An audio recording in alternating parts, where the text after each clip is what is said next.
Dito sa mundong bawat galaw mo ay katumbas ay pera. At kada ikot ng pangangailangan, daan-daan at libo-libo ang halaga. Hindi sapat ang propesyong iisa. Kaya naman buong maghapon na hanggang bago sumapit ang hating gabi, pagkatao ko'y sa dalawa nahahati. Sobrang saya sapagkat sa dalawang larangang ito, ako'y lubos na abala. Malaki ang tsansa na kumita ng higit pa sa beses na iisa. Umuwi man akong lupaypay, katawang lupa ko may pagod at matamlay. Baliwala lahat ng yon. Basta sa pamilya ko'y may maiuwi at pangangailangan nila'y maibigay. Ngunit may mga pagkakataon na ang kalooban ko'y tila sorpresang sinusubok. Sa parehong larangan ay bubungguin ka ng mga pangyayaring talaga namang nakakalugmok. Ang makawala ang isang proyekto kong inaasam. Pare, pangalawa na yan. Mukhang kinakalaro mo ng pagiging kulelat At halos 2 buwan na matumal na biyahe sa gabi.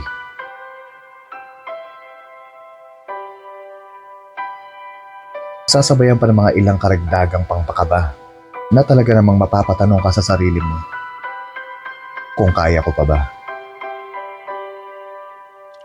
Hello, Manuel. Yes, ma'am. Hindi ko na ma-justify yung performance mo. Alam mo, possible na i-end na ng management yung contract mo. Dahil 6 months ka na, tapos 2 malaking project yung natalo sa'yo. Unless manalo ka dito sa pangatlo. Which is I doubt, Manuel. Sa mga oras na to, ang pasensya, direksyon, at pagiging agresibo ko ay unti-unting naglalaho na. Dahil ang senaryong ito sa aking buhay ay tila kakambal ko na. Tinatanong ang aking sarili kung bibitiw o aabante pa ba. Pinaghalo-halong lungkot, takot at pangambay, ramdam na ramdam ko na. Dahil baka masira ang kinabukasan, lalo na ang mga taong sa akin ay umaasa. Unti-unti ring rumurupok na, halos wala na akong pag-asa. Hanggang isang araw habang sarili ko'y nililibang ko, isang post sa social media ang namataan at pumukaw sa atensyon ko na may katagang kumalabit sa akin ng todo upang bumangon at harapin muli ang suliranin ko.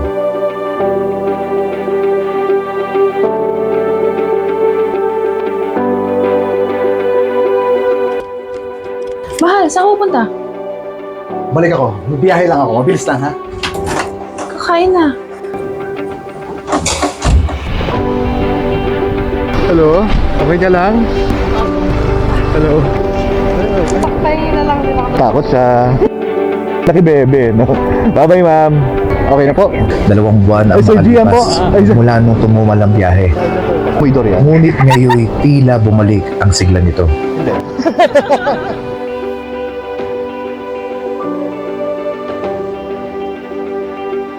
At sa mga oras namang ito, hindi ako pumayag na matapos ang kontrata ko. Kaya sa ikatlong pagkakataon, susubok akong muli at lubos kong pinaghandaan ito.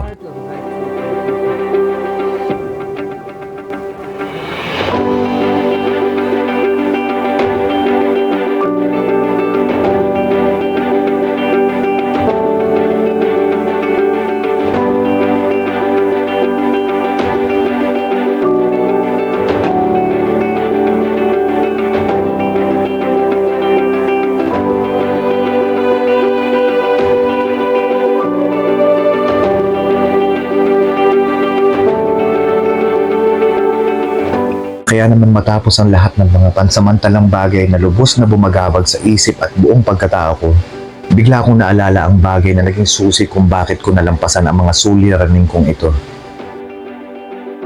At agad kong hinanap ang pinagmulan ng post na nabasa ko. Boss, alis lang ako sandali ha.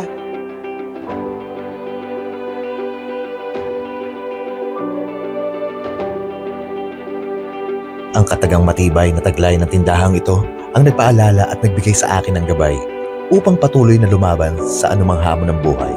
At siya rin nagturo sa akin na mag-customize ng mga galawan at diskarte at paggamit ng iba't ibang hulma ng estratehiya para kahit anumang bigat ng problema sa akin ay umangkas pa o tusukin at hiwain man ng sunod-sunod na aberya. Hindi ako basta masisira o bibigay pa. Ako nga pala si Ruel, isang ahente sa umaga. At ako rin si agent ng moto, MC taxi rider at content creator sa gabi. At kasing tibay kami ang bawat upuan ng Boss Mel Custom Seats.